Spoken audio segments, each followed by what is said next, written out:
फसलें बारिश से होती है, बाढ़ से नहीं। आज 20 मार्च है और आज हम सबकी मां अवंती बाई जी प्रथम स्वतंत्रता संग्राम में विदेशी सरकार से लड़ते लड़ते शहीद हुई थी। मेरा सौभाग्य है कि आज ही के दिन पिछले साल हमने इतने बड़ी संख्या में लक्ष्य के बैनर से मां अवंती के बलिदान दिवस पर उन्हें याद किया था और आज पुनः इस वर्ष भी इतनी बड़ी संख्या में हम मां अवंती को याद कर रहे हैं। एक बार मां अवंती के बलिदान को याद करते हुए सब लोग जोरदार जय घोष लगाएंगे। वीरांगना अवंतीबाई लोधी, वीरांगना अवंतीबाई लोधी। मंच पर पूरे देश में ज्ञान, विकास, प्रगति, सुधार यानी जितने भी विकासोन्मुखी शब्द आप गढ़ सकते हैं, उन शब्दों को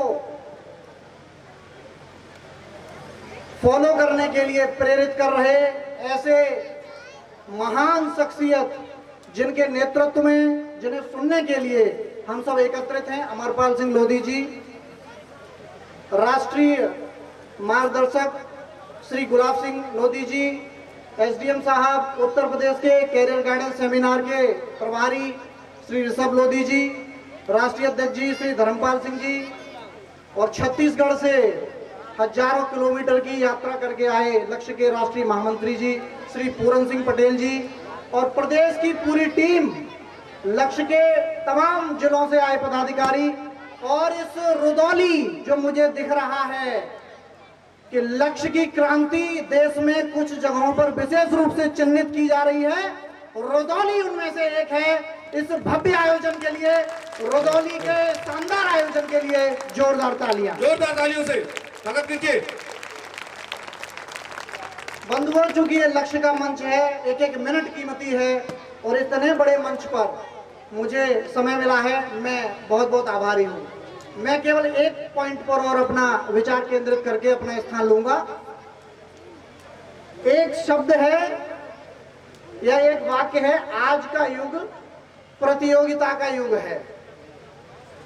यह वाक्य मैं पुनः दोहरा रहा हूं, आज का युग प्रतियोगिता का युग है। इस बात से कितने लोग सहमत हैं, हाथ ऊपर करके बताएंगे। आज का युग प्रतियोगिता का युग है। बहुत सुंदर। मुझे लगता है कि इस कथन से लगभग सभी लोग सहमत हैं।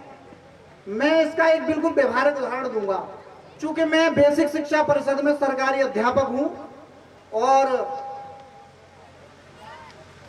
शिक्षक बनने की एक अगर हम चर्चा करें प्रारंभ से अब तक कि शिक्षक बनना की प्रक्रिया जो है वो किस तरह से इस आजकल के पड़ाव में पहुंची है, यहाँ जो पुराने लोग बैठे हैं उनको पता होगा कि कभी सरकारी अध्यापक कक्षा 5वीं और 8वीं पास लोग भी बन जाते थे। बनते थे कि नहीं बनते थे? 5वीं और 8वीं पास लोग। ये मुझे तब मालूम पड़ा जब मेरी प्रथम नियुक्ति सन 2018 में हुई मेरे विद्यालय में, मेरे जिले में। तो मेरे विद्यालय में एक बुकलेट रखी थी जिसमें उस लगभग 30-40 साल पहले जिले में कार्यरत जितने भी शिक्षक थे उनकी सूची थी, पूरी किताब थी। तो उसमें उनकी शैक्षिक योग्यता का भी उल्लेख था।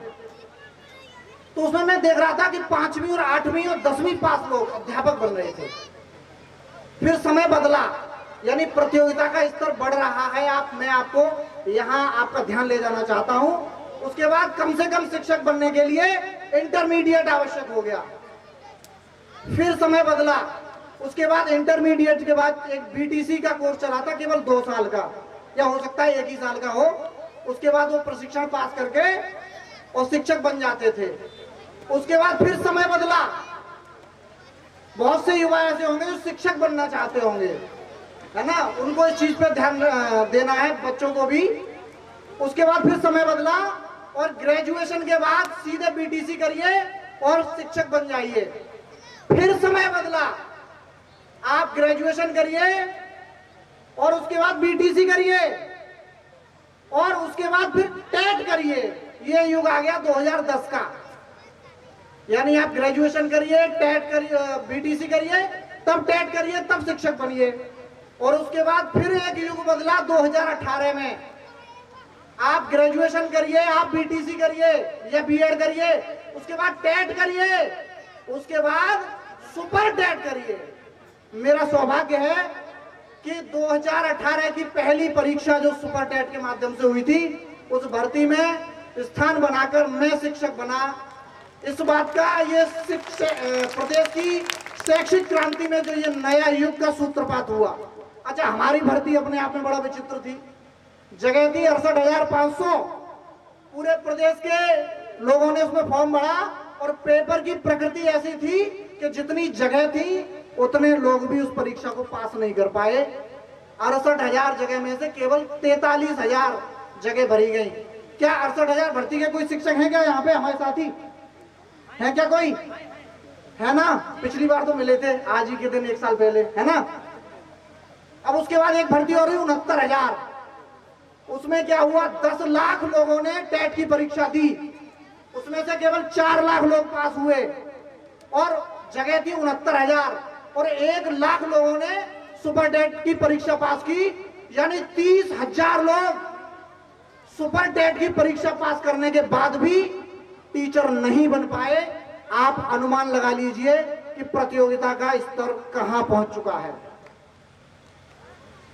इसलिए बंधुओं, एक एक मिनट आप यहां जितने भी लोग बैठे हैं, मैं ये दावे के साथ कह सकता हूं कि ये लोग समय की कीमत समझते हैं और ये लोग जीवन में कुछ करना चाहते हैं। इसीलिए लक्ष्य का कार्यक्रम सुन के माननीय अमरपाल सिंह जी के नेतृत्व में जितने भी कैरियर गाइडेंस करता है यहाँ आज बोलेंगे, उनको सुनने के लिए आप सब आए हैं। आप अपने परिवार का विकास चाहते हैं, निश्चित ही आपको सफलता मिलेगी। मेरी शुभकामनाएं हैं, आप मेहनत करें और सफल हों। चूंकि समय कम है, बहुत बहुत धन्यवाद। जय अवंती, जय लक्ष्य।